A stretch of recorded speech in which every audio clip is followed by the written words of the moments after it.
I'm very proud of him as a Canadian, and I'm very flattered that he's taken an interest in us, and I'm very honored that he's here tonight. Ladies and gentlemen, Stephen Lewis.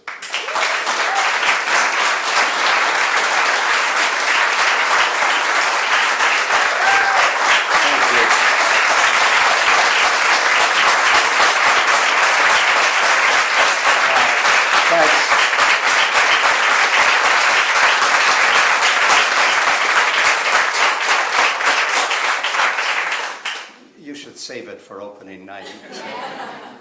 I'm entirely overwhelmed and feel immensely privileged to be here. I was extraordinarily reassured when Liesl was introduced as the daughter of Marxist parents. I love that.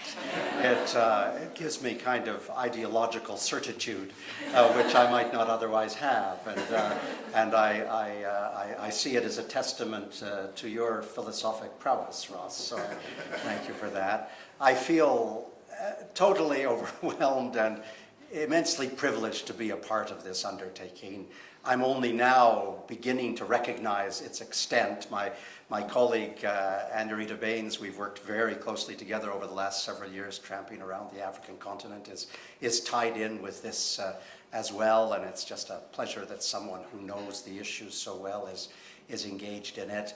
I thought to myself when you said the relationship, Ross, between the Western world and Africa, if you had some dramatic impulses, and you included the Western world and the World Bank and the International Monetary Fund and the World Trade Organization, you could do a kind of octology of villains, which would surely win fascinating public applause.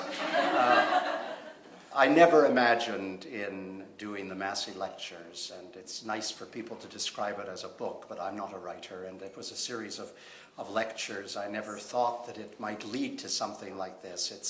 It's extraordinarily encouraging and fascinating. It is an immense project, and when you feel somewhat intimidated about going to Africa in April, at the back of your minds, you should repeat the words, Bank of Montreal, Bank of Montreal, Bank of Montreal, because you will find that they are not as abject and impoverished as you yourself feel.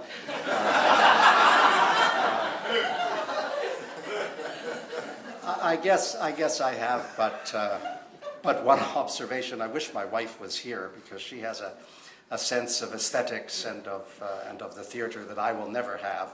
I'm a kind of Philistine. But I love the prospect of what you want to do, and I hope that the Race Against Time is merely seen as it should be seen, as a peg on which to hang a much more thorough and wrenching and exploratory analysis of what's happening in the African continent in dramatic form.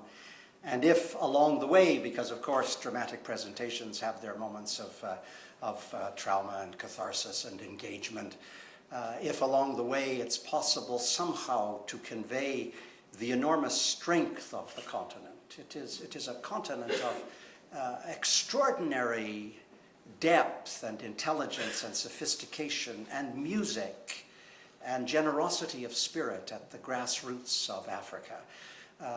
People fighting so courageously and with such amazing resilience against these forces of a communicable disease ravaging whole societies, and yet they are indomitable in the face of it.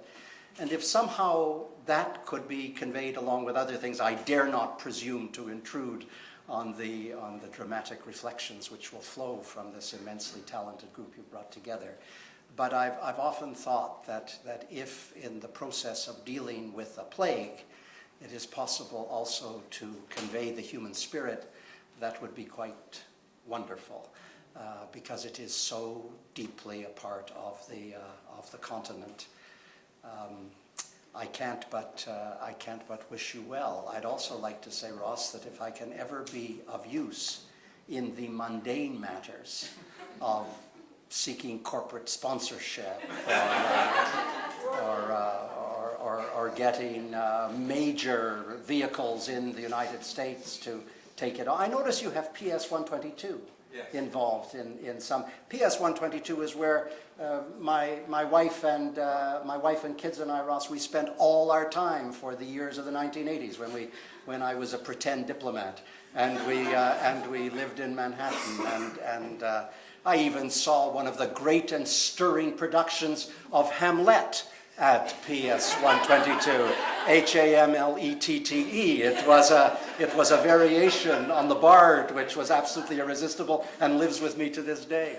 I have no doubt that the creative genius which is coursing through this crowd will come to bear on what you will put together, and I'd love to be of assistance, as I know Anurita would, in any way that's possible. It's just nice, however indirectly, to be associated with such a remarkable effort at conveying the strength and vicissitudes of a continent.